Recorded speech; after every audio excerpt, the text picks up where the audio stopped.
Going on, everyone? Chris here with clutter reduction, junk removal, and today we're doing a large debris job for a repeat client, and then we're going to be doing a little bit of a move portion for them as well, just moving a mattress and a large carpet from one house to the other. His client owns like 4 houses on the same street and a very nice part of Florida, so must be nice to have money like that. But something I wanted to talk about, something I've noticed over time, I've done myself, I'm guilty of it, and it's just something that comes up a lot in conversation. It comes a lot with people asking questions, and it's about marketing. Now, marketing is that one thing that it should technically never leave your daily operations. It should always be a part of your operations one way or another. Even if it's just as simple as sending out one email to a client to follow up, sending it out to a new place to work, putting a post on social media, that's considered marketing. There's just different degrees of it. So I have noticed that a lot of times, like, we all have slowdowns, right? Usually the winter and certain parts of the seasons are slower for us than normal. And I think the problem a lot of people make, and I do this myself as well, and I've worked on it a lot this year, is when people are busy, they are not marketing, or they're not marketing as much because they're busy, especially if you run this on your own, or maybe you have a couple employees, but still it's going to pull away from your marketing time if you're still on the trucks. And they just don't do it. But what that does is when you get slow, that lack of marketing before is starting to take effect. And that slow time is really going to hit you slow. And then people start to panic and they start pushing for all these new marketing sources that they don't normally use that usually cost money because they're trying to push it out fast. But most things aren't just like here's $200. Oh, cool, I got a lead. A lot of things aren't like that. You have to actually build a foundation with that as well, and then continue to put money and time into it so that you build a little bit of a foundation that gets some traction for you. So that's something that I've noticed a lot of people do. And just using certain services in general, like we're going to use Google Ads, for example. I know it's a common topic, but Google Ads, I have found in my experience, I haven't used them like consistently yet. I've only tried them here and there, and I just don't know what I'm doing. So I know people who use them and they do very well with them. And it's obviously a huge thing. It's very common. I think once you have the money to do it, it'll pay for itself, but it's not a cheap service overall. And that's understandable. But I think a lot of people will just dump money into it, expecting it to just pour out results, and it doesn't. And then they go into debt from it, or they get so pushed back that they have to now spend the next 6 months digging their way out of that hole, which obviously doesn't make it very, advantageous anymore. So I want to talk about a lot of the marketing things that I've always done. I know people who are also organic marketers do. And I also want to talk about some of the things to do when you are slow to help keep you from pushing out of your boundaries into stuff that you're not familiar with. And then also things to do when you're really, really busy, even if you're solo. I'm solo. I don't have a team. I do everything myself. I have a helper that helps me on bigger jobs. But I'm running my marketing. I'm running my operations. I'm doing my paperwork. I'm handling my clients, acquisitions. I'm doing the budget. I'm running marketing. If I already said that, networking, I do the jobs, I do the disposal, I do the donations, I do everything, right? So if I can do it, you can do it. And so can the next person. It sucks sometimes, but it's doable. And I want to talk about some of the things that you can do for marketing when you're busy, so it doesn't steal so much from your time and just completely overwhelm you, but it helps you when that slow time hits that you're not dragging behind. So we need to run a couple of errands really quick, and I will see you when we get back. All right, so it turns out my doctor's appointment was over the phone on a telemed versus going into the office, which I'm at their parking lot. So that all worked out, I guess.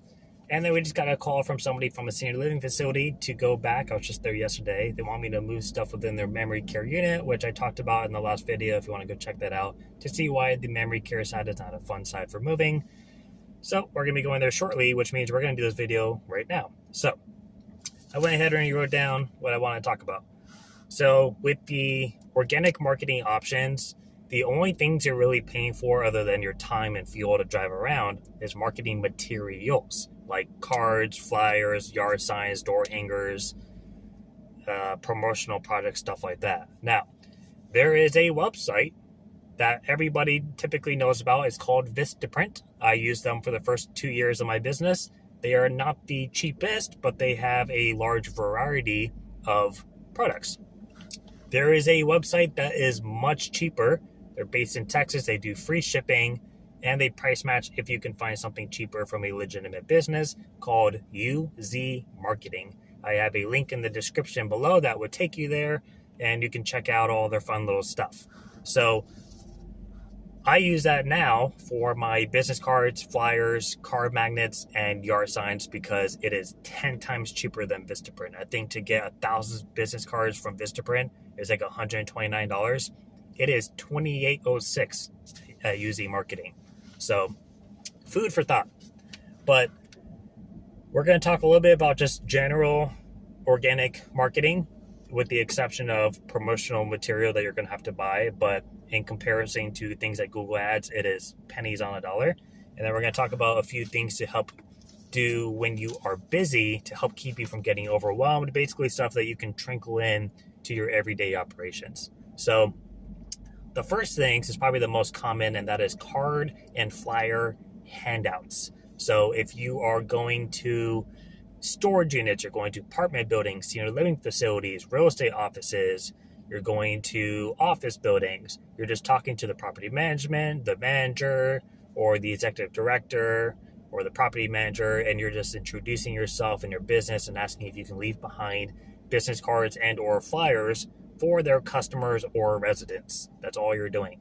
So it's a good way to just, like, every now and then somebody's going to appreciate or need that service, and they're going to hand out your cards. A lot of times it's going to feel like they're saying no, or they're saying no in their head. That's okay. It's a volume game. Go by 50 places. You're bound to get a couple that will be happy to hand out your card.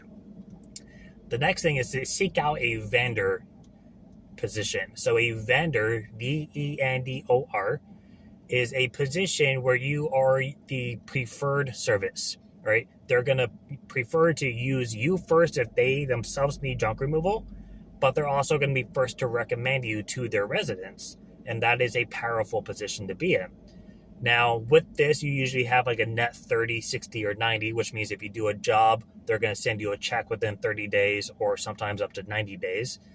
And you are going to be signed up with them as a W-9, which means you need to be licensed and insured and be able to provide a COI. So there are some backlashes to it, but if you can trickle that into your overall services, it's a good filler to have in place. Plus, every time you do a job for somebody within those places, you are creating a new client, and now you can use that person to help refer you out to other people.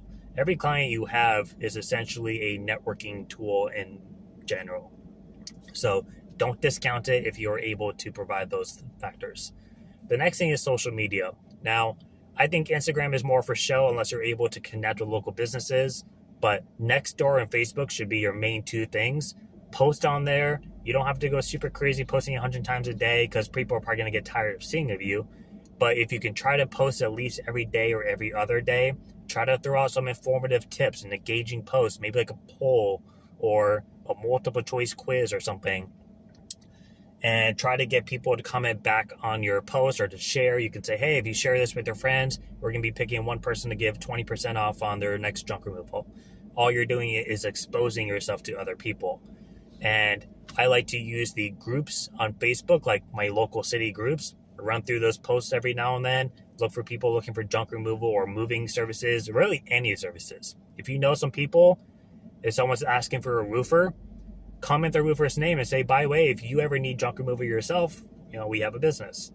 I used to do that all the time in the beginning. I don't do it too much often now, but I used to do it all the time. And probably 1/3 of my jobs came off of Facebook alone.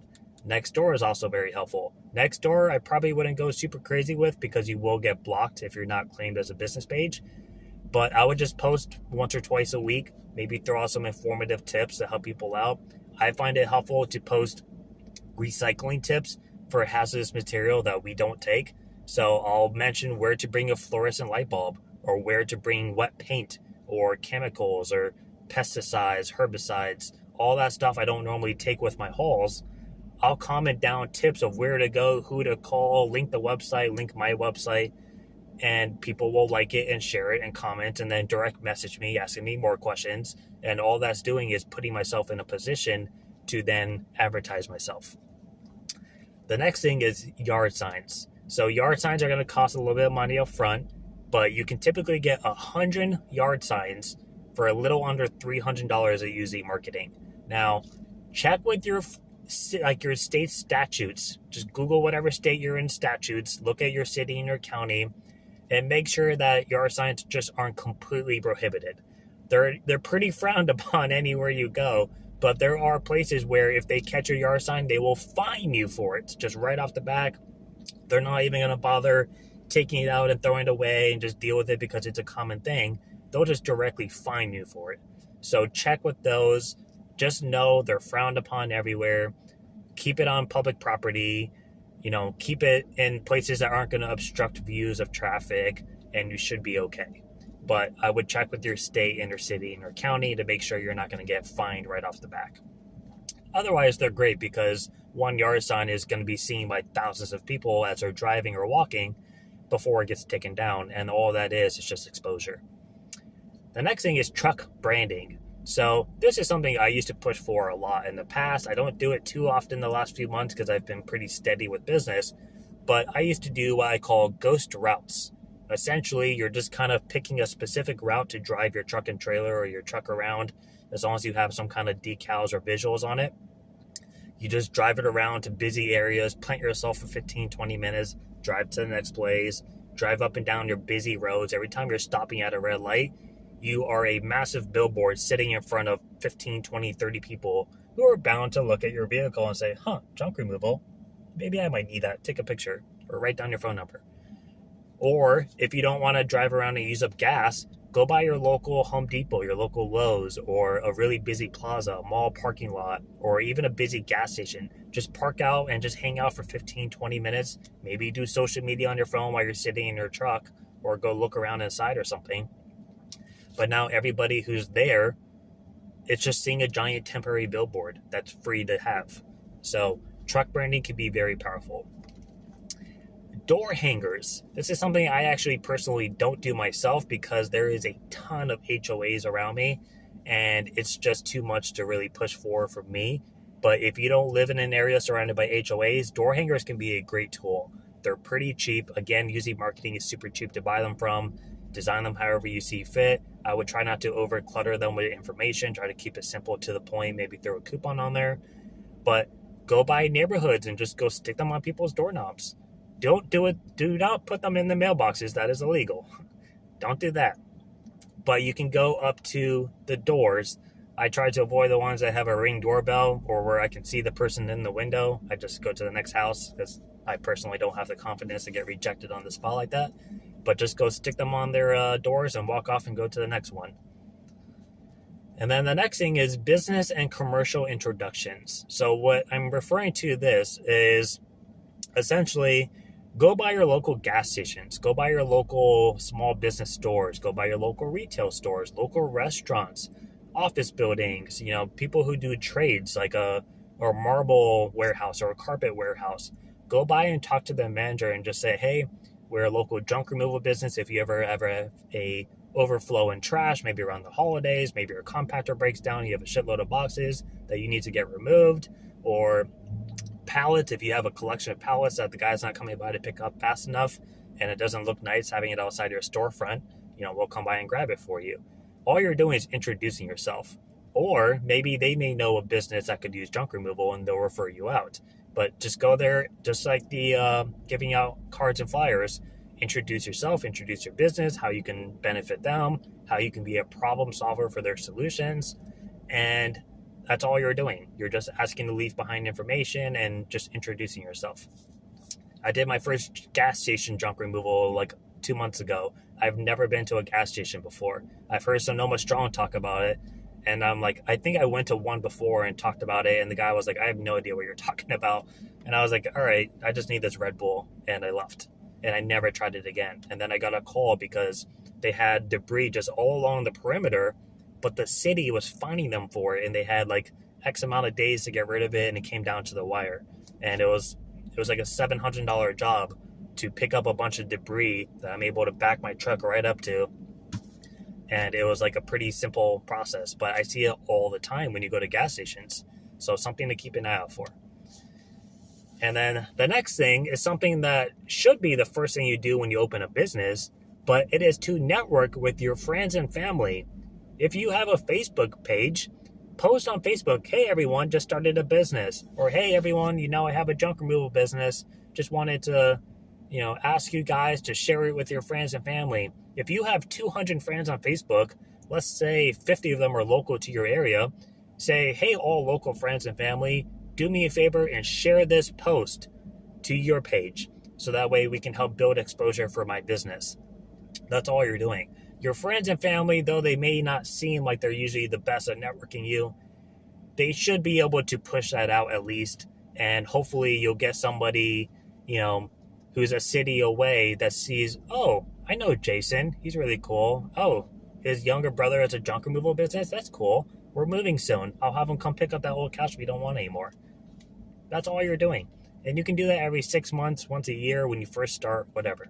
But it's a circle of people you already have a connection with. And that's good for word of mouth. And then the last thing is kind of similar to it, but it's with the professional side, and that is to do networking. Networking is something I pushed for this year. It's been a tremendous help with the business, a tremendous help with personal development, character development. It's teaching me things about business I've already started implementing and have gotten better. Networking is essentially meeting with other professionals, whether you are just talking about business and exchanging business cards, or you're going to a more personal group where you meet every week and you talk about open discussion with different topics, or you're going to like an expo or something. You can find them on Eventbrite. You can find them online. Just Google networking events near me, or you can just ask. You can probably just ask any realtor. Usually realtors go to them. Ask a realtor, hey, do you know any networking groups around that I can go visit? I'm trying to grow my business. And then while you're there, network with the realtor. But networking can be very powerful because you are building connections with other professionals who also have clients, who also have friends and families. So it's a massive spider web of connections. Now, that's all the stuff that I typically do and or have done or know people close to me who also have junk removal businesses that do. It's a very common list, right? I didn't shoot out anything super fancy there. But I do want to talk about some of the things that you can do when you are busy to help stay on top of things. The first one is a card and flyer handout. Now, as we mentioned, we are bouncing all around the place going to all these different businesses. Obviously, that's not going to be an ideal situation if you're busy, but here's what you can do. When you go to new places on a job, market to them. I talked about this a couple of months ago. If I go to an apartment building, if I go to a senior living facility, or if I go to a community that has a clubhouse and I've never been there before, or I don't do work with them, I'm going to make my way to the leasing office or the property management office, or I'll try to find those bulletin boards by the elevators and take a picture of the email for the property manager. I'm going to connect myself with them and say, hey, I'm here right now doing a job in building A in apartment 401, and we do junk removal, and we work with a lot of communities just like this. We help people remove their furniture so you don't get stuck with illegal dumping or bulk dumping. We can also help you in general if you guys ever have an eviction and you don't have anyone to clean out those apartments. We can help you guys out with that.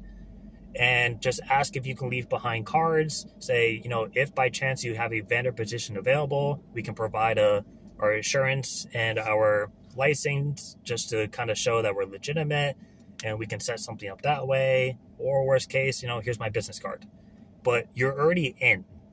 And this is really good if you're in like a gated community or an apartment building with like locks on the door so you can't just get in unless you're a resident. You're already in the building. So you've already made it past that first step that all your other junk hauler competition can't do unless they have a job there as well. So it's a good way to just sneak yourself in and market. Do it all the time. And I've gotten a couple of connections off of doing that. And then the next thing is social media. So social media can pretty much be done whenever. I like to do it when I go to the dumps because I'm usually waiting in line for like a half hour to 45 minutes at a time. I'll sit there and run the post really quick. I want to do it in the mornings as a habit, but I'm not always super great when it comes to morning habits. So I note that and do it in other times when I'm just sitting around. Maybe I'm doing truck branding in between jobs. Maybe I'm doing my ghost route and I'm stopped at a Home Depot for 20 minutes, or I'm at the dump. I'm going to sit there and do social media really quick and just get it out of the way. But if I'm busy and I'm not going to have the time to sit there and go through groups for an hour, so I might just want to throw out a couple of informative posts. And then, as I mentioned with the ghost route, truck branding. Now, if you're really busy, you're already driving around, you don't need to do a ghost route. But what can be helpful is, let's say you book a job at 9 o'clock, you're done by 10:30, your next job is at like 11:30, 12. Well, go find a busy gas station nearby or a Home Depot or busy plaza nearby your next job and just go park out by there for a half hour until you're ready to go to the house. And in that moment, you're going to be marketing to everybody around you. The reason I mentioned gas stations or busy plazas is you're looking for rotational traffic. You want 5, 10 people to pull up, do what they need to do. Usually at gas stations, they're just standing there looking around. Hopefully they're looking around, paying attention around them. But they're just looking around and then they're going to leave. And then 5 or 10 more cars are going to come. And then 5 or 10 more cars are going to come. And each set of people are going to be looking at this big ass truck sitting in front of them that says junk removal on it. And all you're doing is hoping that one person out of that group of 5 to 10 people each cycle may need your service and they're going to take a picture of you. So that is something you can do even when you're really busy, if you just have a little bit of downtime, even if it's just 10, 15 minutes. Heck, run and get a coffee if you want. And actually, that's good too. If you're always in uniform, when you go in to get a coffee and you're standing in line with a junk removal shirt on and you go to pay and the person behind you, they're going to look at your shirt. Maybe they need junk removal. I've had that happen to me at Home Depot and Walmart and Target. People are like, oh, do you have a card? I'm like, of course I do. So that can be really good to do. And then, of course, you can do yard signs and door hangers, but you can do them at each job. So ask your customer, if they're not in the HOA community, hey, do you mind if I stick a yard sign in your front yard? I'll come back in a week and get it, or you can throw it out, whatever. If you're doing yard signs, you can go ahead and just do like 3 or 4 houses nearby your current client's house, just real quick, boom, boom, boom, boom, leave. All you're doing is leaving little imprints all over the place. Same thing with the yard signs. If you're in a certain part of an area that you're not typically in, unless it's for job related, maybe go stick a yard sign near the gas station, go stick a yard sign near the Home Depot, go put one out by an intersection, and then move on.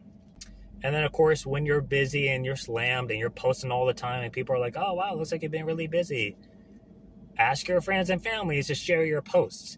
If you just got done doing a 10 truck job at a huge warehouse or something and it was massive, and you can tell it's massive because you have before and after, and you have multiple truckloads and this whole big thing, post on social media and ask all your friends and family to share it. Say, hey, we just got done doing a 10 truckload job. We just hauled away 27,000 pounds. If you don't know how much weight that is, that's basically the weight of a full-size moving truck packed and 1,000 pounds overweight. That's how much stuff we just got done getting rid of. And we were able to recycle 30% of it, and we were able to donate 50% of it, and then we were able to scrap the other 10%, so only 20% went to landfill, which is a big deal in the junk removal world. And when people hear that, they're like, oh, wow, they like really went to the extra mile to recycle everything. That's great. So if you have a big moment, maybe you just hit like 100 reviews, or you just got new uniforms, or you just got a new truck wrap, and you're proud of it, share it and ask your friends to share it. Like, it's really that simple. You don't even have to ask people directly. Just put it in your post. Just say, hey, can everyone share this, please? And that's all you're doing. So I think those are pretty simple ways to kind of keep up with marketing when you're busy, is to basically just implement it in your day-to-day operations. You know, you're not doing anything extra. You're doing stuff when you're already at the location. You're doing stuff when you're already on the road. You're doing stuff when you're already in transit to your next job or to the dump or to donation. It's basically just multitasking is what you're doing. So hopefully that helps and gives you guys some ideas for marketing, especially when it comes to slow times. Remember that the goal is to be consistent. Obviously, you're not going to be able to go full throttle all the time unless you have somebody that's hired to specifically do that. But you can still be consistent, you're just going to have waves of it versus just stopping it. That's probably the worst thing you can do, is just stop marketing for a month because you're slammed. And you think, oh, I'm slammed, I don't need to do it. It's okay to be so busy that you have to turn away work because you're just filled. But that doesn't mean that you should turn away your marketing, your networking, because what happens when you get slow is those customers who, got backed off, they're already gone. But all that extra marketing that just got pushed away, there's nothing carrying over to the next time period. So now you're not only slow, you don't have customers coming in, but now you don't have all that marketing pushing and doing the work from a week or a month ago to carry over as well. And it just puts you in a double zero. So hopefully that helps. We need to now go to the senior living facility to go do some moving in their memory care, which I'm not super thrilled about, but it is what it is. They are a vendor. Well, I'm a vendor of them. I like to take care of them when they need it. So we are going to go take care of them. And I will see you guys next time. Bye.